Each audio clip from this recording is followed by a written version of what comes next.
Não queríamos deixar de incluir no nosso filme imagens da ilha de Moçambique, local rodeado de uma áurea de misticismo pelo passado e de ameaças de ruína no presente. No entanto, os acessos estão completamente cortados por causa da guerra que na região toma expressões máximas. Não fosse a extrema boa vontade do Sr. Mahendras, que colocou a sua casa da ilha à nossa disposição e nos facilitou os transportes locais, e o empenho do nosso amigo, o comandante Carlos Almeida, que nos levou de avião para o aeródromo do Lumbo, vizinho à ilha, não teríamos conseguido. A sua população nativa mais do que triplicou, resultado da situação de guerra que se vive no continente, à volta. Os ataques às aldeias limítrofes são quase constantes. E os habitantes procuram na ilha, separada da guerra por 3 quilómetros de mar, o abrigo que os seus ancestrais encontraram cerca de 6 séculos antes.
Os navegadores e mercadores árabes que desciam as costas do Índico tinham dificuldade em penetrar no interior do continente africano, uma vez que as tribos aí existentes eram extremamente aguerridas, praticando até algumas o canibalismo.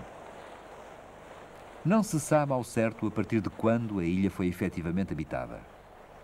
Mas conta a tradição que quando Vasco da Gama aí parou na sua viagem final até à Índia, já encontrou uma povoação digna desse nome.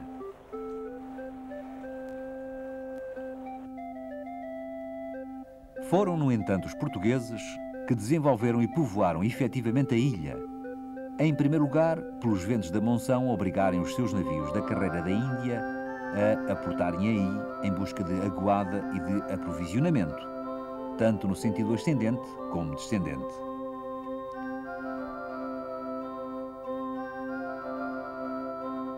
Como consequência imediata, foi aí feito o entreposto do ramal do Zambeze, vendendo-se o ouro, os panos, marfins e escravos, principalmente as belas mulheres da região que faziam as delícias dos haréns da Arábia.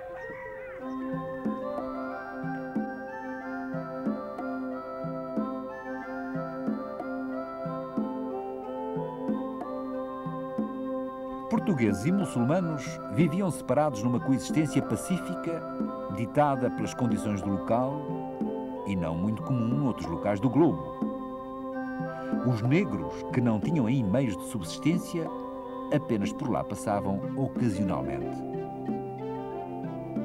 A prosperidade decorrente das atividades económicas descritas fez de uma ilha coralífera seca e estéril um povoado desenvolvido e belo, sombreado por palmares e coqueirais importados do continente, que tinha sido pouco a pouco pacificado à força das armas de tiro.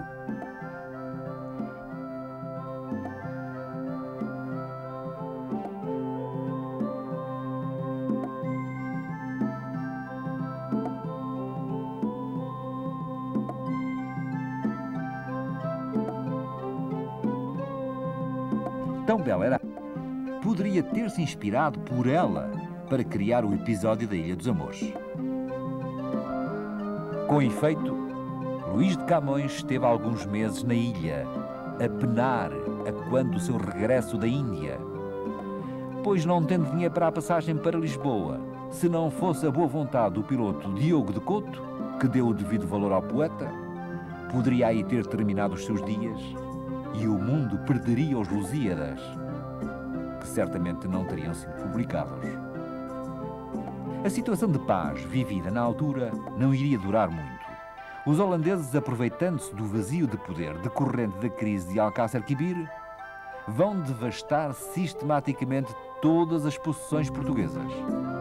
E a ilha vai ser completamente arrasada. As casas incendiadas, as árvores cortadas, a fortaleza bombardeada a tiro de canhão, só restando a capela manuelina de Nossa Senhora do Baluarte, fora dos muros do forte, junto ao mar. Consequência grave desta ocorrência foi o centro de gravidade político-económico se ter deslocado mais para sul, para a Zambésia, ficando a ilha como mero entreposto asiático. Situação que se manteve quase um século até os holandeses ocuparem Lourenço Marques. Portugal reviu as potencialidades geoestratégicas da ilha. Mandou novos contingentes de tropas com a frota para reconstruir a fortaleza e restabelecer a soberania perdida. No entanto, durante todo o século XVIII até meados de 800, a ilha foi palco de um comércio clandestino de escravos e produtos vários, que comerciantes sem escrúpulos, que tinham obtido as suas licenças por cunhas e subornos às autoridades, trocavam com tripulações de navios que paravam nas suas viagens no Índico. Portugal já tinha perdido o seu domínio dos mares e eram agora ingleses e franceses que ditavam as leis.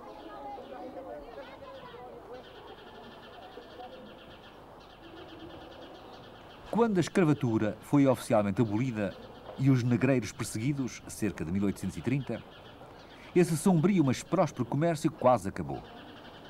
O seu cliente principal tinha sido o Brasil, para onde iam por ano mais de 20 navios. Mudou-se então o género de comércio e a ilha voltou-se uma vez mais para Goa. E com o desenvolver das viagens e conquistas do interior do país, serviu novamente de entreposto entre o litoral e as terras de dentro.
तत्सवितुर्वरेण्यं भर्गो देवस्य धीमहि धियो यो न प्रचोदयात्। ओम शांति शांति शांति। ओम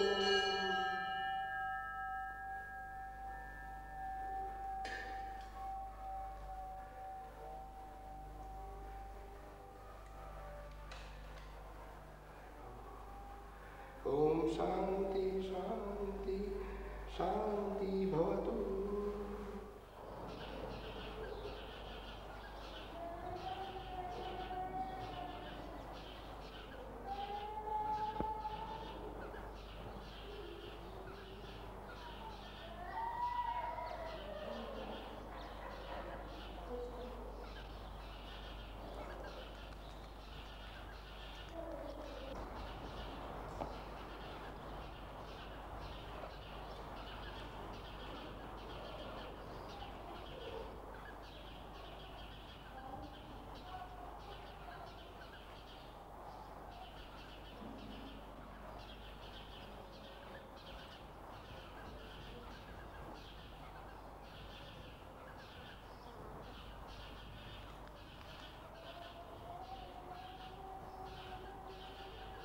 O canto do cisne começou ainda durante a época colonial e na Guerra de Independência a ilha era quase apenas uma estação de descanso para as martirizadas tropas portuguesas em luta nesse norte de Moçambique, um oásis de água, frescura e mar, contrastando com o vazio do mato. Diz o professor Alexandre Lobato num escrito que data de 1972. Passam-nos ainda hoje pelos olhos paisagens remotas. E do lado do porto, evocando negócios de outrora, velhos armazéns metidos ao mar surgem fechados, parados, sem ninguém. São restos da grande época de que o atual panorama estético-social se oferece pleno de mistério à história como à poesia e à sociologia como à arte. Mas nos bairros enterrados na rocha ou estendidos pelos areais, pejados de gente, as mulheres nativas têm um descarado ar neorrealista e todas parecem, porque são, a síntese da Europa, da Ásia e da África, na peculiar condição feminina deste Oriente em revolução. É, na verdade, na ilha de Moçambique que melhor podemos observar a mistura de cultura e de raças que os portugueses fizeram, com alguma originalidade, em todo o seu império colonial, testemunho de pedras em ruína, testemunho vivo nas caras que povoam a ilha. As pedras estão em ruína. E se não existir uma ação concertada internacionalmente, dificilmente o povo moçambicano, a braços com gravíssimos problemas, terá a possibilidade para a reconstrução urgente que salvará a ilha, considerada pela Unesco Património da Humanidade. As pessoas e a cultura, essas mantêm-se, até que, porventura, o abandono que Portugal tem votado às regiões onde outrora serviu de modelo faça prevalecer outras culturas e outros valores mais modernos ou mais atuantes.